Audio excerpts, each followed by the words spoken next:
মৰমৰ অভাৰফ্লো মুখ্যমন্ত্ৰী মামাৰ মৰম লৈ হাতত কপিডালৈ ওলাই আহিল চিদাচুৰ চৰকাৰী স্বীকৃতিপ্ৰাপ্ত চিদাচুৰে চিধাই আহি প্ৰথমে কাটিলে গাঁও প্ৰধানৰ টেবুল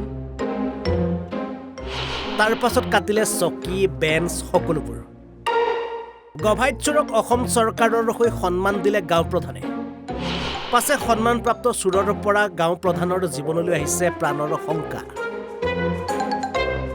কান্দি কান্দি গাঁও প্ৰধানৰ কাতৰ আহ্বান মোৰ এজনী ছোৱালী আছে মোক অলপমান সুৰক্ষা লাগে লিষ্ট ওপৰৰ পৰা আহিছে মই বনোৱা নাই মই কেৱল উপহাৰটোহে দিছিলোঁ এৰা ইয়াকে কয় চাগে উলুৰ লগত বগৰী পোৰা ওৱান্স আপন এ টাইম এসময়ৰ এখন অচৰ্চিত ফটো কিন্তু আজি হৈ পৰিছে চৰ্চিত ফটো হাতত হেণ্ডকাফ লগাই থোৱা এইজনেই হৈছে চিদাচুৰ অৰ্থাৎ চুৰ কৰি ধৰা পৰাৰ পাছত থানাৰ চৌহদৰ ভিতৰত এনেদৰে উঠা হৈছিল ফটোখন একাধিক গোচৰত অভিযুক্ত এই চিদাচুৰলৈ ৰাজ্য চৰকাৰৰ লোক নিৰ্মাণ ভৱনৰ পৰা আহিল মুখ্যমন্ত্ৰী চহী সম্বলিত বিহুৰ বিশেষ সন্মান এনেদৰে স্থানীয় গাঁও প্ৰধানে চৰকাৰী বিহুৱান প্ৰদান কৰি চিদাচুৰৰ সৈতে উঠিলে এখন বিশেষ ফটো কিন্তু ৰাতিটোৰ ভিতৰতে হাতীটো হৈ এই ফটোক লৈ সংবাদ মাধ্যমত প্ৰকাশ পালে বাতৰি লগতে সামাজিক মাধ্যমত চৰ্চা চলিল চিদাচুৰ আৰু চৰকাৰী সন্মানৰ গুৰুত্বক লৈ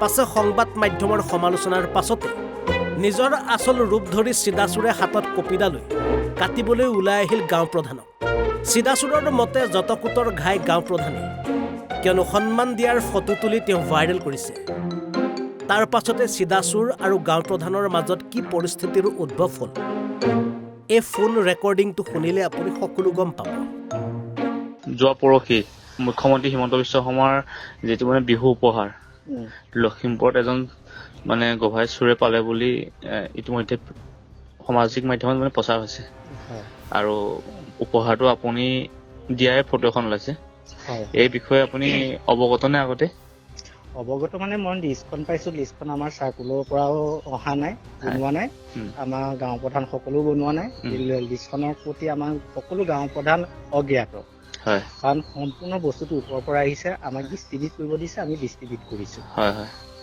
এই নামৰ তালিকাটো আপোনালোকে দিয়া নাছিল নেকি নামৰ তালিকা আমিও দিয়া নাই আমাৰ চাৰ্কুলৰ ফালৰ পৰাও দিয়া নাই অ তেন্তে তেওঁ কেনেকে পালে বুলি ভাবে আপুনি সেইটো যিটো লিষ্ট আহিছে তাৰ পৰা হয় গ্ৰুপখিনিৰ লগত যিটো লিষ্ট আহিছে হয় গভৰ্ণমেণ্টৰ ফালৰ পৰা হয় সেই লিষ্টটোৰ ওপৰত নিৰ্ভৰ কৰি আমি মানুহখিনি কণ্টেক্ট নাম্বাৰ দিছে হয়। সেই কণ্টেক্ট নাম্বাৰৰ ওপৰত ফোন কৰি আমি বস্তুখিনি ডিষ্ট্ৰিবিউট কৰিছো শুনামতে যিজন চিদা দাস ইতিমধ্যে পানীগাঁও থানাত কেইবাটাও চোৰৰ ভিত্তিতে কেইবাটাও কেছ ৰুজু হৈ আছে বুলি কথাটো সঁচা নে মিছা হয় হয় আছে মানে কেনে ধৰণৰ চুৰ কৰা বুলি হেৰি আছে গোচৰ ৰুজু হৈছে মই সেইখিনি ইমানখিনি নকওঁ কাৰণ এইটো প্ৰশাসনৰ দায়িত্ব প্ৰশাসনৰ ওচৰত আছে হয় হয় তেখেতে মোৰ ওচৰতে পুলিচে আহে মোক ঘৰটো দেখাই দিব মই দেখাই দিওঁ হয় জাষ্ট তেখেতক এৰেষ্ট কৰে বা তেখেতক লৈ যায় আৰু এইখিনি প্ৰশাসনৰ পৰা আছে কেনেকুৱা ধৰণৰ কেছ কি কথা কিন্তু তেখেতলোকে জানিব সেইখিনি মই ক'ব নোৱাৰিম কিন্তু মই এটা জানো তেখেতক বিচাৰি আহে গাঁও প্ৰধান হিচাপে মোক বিচাৰে হয় এই যেতিয়া এই ফটোখন সামাজিক মাধ্যমত প্ৰচাৰ হ'ল তাৰ পাছতে আপোনালোকৰ ঘৰত তেওঁ মানে অকণ অশান্তি কৰা বুলি ইতিমধ্যে প্ৰচাৰ হৈছে কথাটো কিমান সত্য কথাটো 100% সত্য কালি 7:30 বজাত ৰাতি 7:30 বজাত তেখেত আমাৰ ঘৰত আহিছে আহি মোৰ পৰিবাৰ কৈছে তোৰ গিৰিয়ে ক'ত গ'ল গিৰিয়েক উলিয়াই দে তোৰ গিৰিয়ে মোৰ ফটোখিনি ভাইৰেল কৰিলে আৰু তাক উলিয়াই দে বুলি কৈ মোৰ যিখন টেবুল লিখা টেবুল এটা হেৰি ঘৰ আছিলে অফিচ ঘৰ আছিলে কাৰ্যালয় এতিয়া ৰাস্তাটো অহাৰ কাৰণে ভাঙি থৈছো সেই কাৰ্যালয়তে মোক সকলো বস্তু আহিছিলে মোৰ প্ৰথম টেবুলখন কাটিছে আৰু বহা চেয়াৰখন কাটিছে আৰু আমাৰ যিখিনি ৰাইজ আহি মোৰ ওচৰত বহে চেয়াৰ আছিলে 7-8খন মান পাৰি থৈছিলো সেইখিনি কাটিলে কটাৰ পাছতে মোৰ পৰিবাৰৰ লগত তৰ্ক বিতৰ্ক কৈছে তোৰ গিৰিয়েক উলিয়াই দিয়ে মোৰ পৰিবাৰে কৈছে যে মোৰ মানুহজনে সেই সম্পৰ্কে নাজানে ওপৰৰ পৰা অৰ্ডাৰ হৈছে মতে ইয়াৰ মতে দিছে আৰু কেনেকে ভাইৰেল হৈছে তই ক'ত বিচাৰিব লাগে তাতে বিচাৰগে তেতিয়া মানুহজনী বেয়া ব্যৱহাৰ কৰিছে মই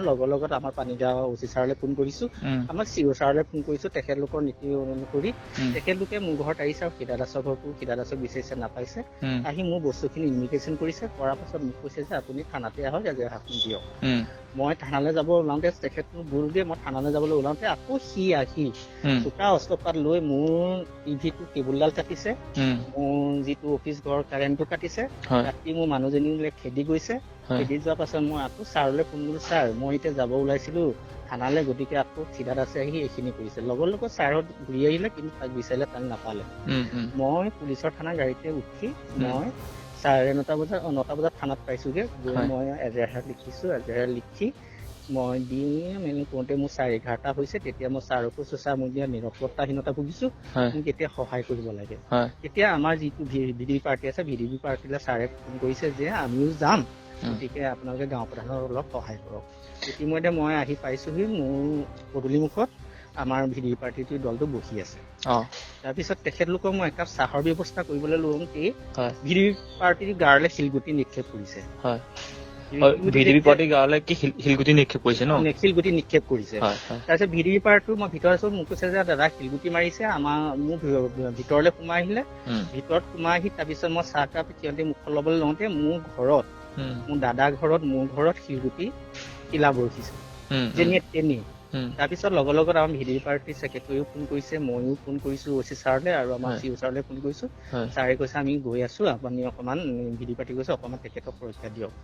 তাৰ পাছতে 1টামান বজাত ছাৰ আহি পালেহি। ছাৰ অহাৰ পাছতে শিলগুটি নিক্ষেপটো অকণমান বন্ধ হ'ল। তাৰপৰা ছাৰে এই 1:30 বজাৰ পৰা 3:30 বজালৈকে আমাৰ ৰাস্তাতে VDP পাৰ্টিৰ সৈতে সেইজনৰ লগত খেদাখেদি হৈ আছে।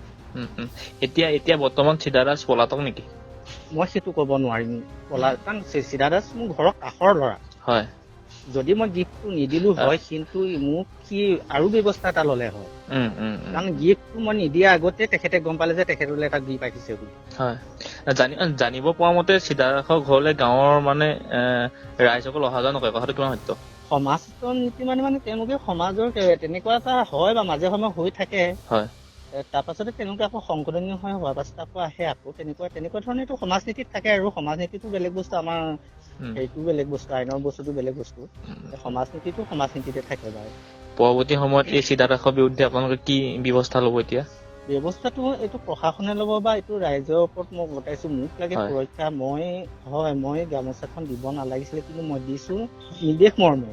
সেইটো আপোনাৰ কৰ্তব্যটো মই পালন কৰিছো। কৰ্তব্যটো যদি পালন কৰি যদি মোৰ অপৰাধ হৈছে, মোৰ যদি শাস্তি হৈছে, সেইটো কাৰণে মই বিনম্ৰভাৱে মই আমাৰ মুখ্যমন্ত্ৰী ছাৰলৈ অনুৰোধ, মোৰ 10 বছৰীয়া এজনী ছোৱালী আছে, মোক অকণমান সুৰক্ষা লাগে আৰু মোৰ ব্যৱস্থাটো অকণমান ভালদৰে কৰি দিলে। কাৰণ মই নিজে কৰিম বুলি কৰা নাছিলো। বুজি পাইছো বাৰু। আপুনি তেওঁলৈ অহা উপহাৰটো আপুনি একো গম পোৱা নাছিল ন আগতীয়াকৈ? নাই পোৱা। কিন্তু মই লিষ্টখনৰ মতে ফোন কৰিছো, তেখেতৰ মেছেজে ফোনটো ৰিচিভ কৰিছে। আপুনি পুনৰ মুখ্যমন্ত্ৰীলৈ কিবা আহ্বান জনাব নেকি? পুনৰ মই আহ্বান এটাই জনাম, মই লিষ্টখন কোনে বনাইছে মই সেইটোও নাজানো, কিন্তু লিষ্টখন আহিছে ওপৰৰ পৰাহে।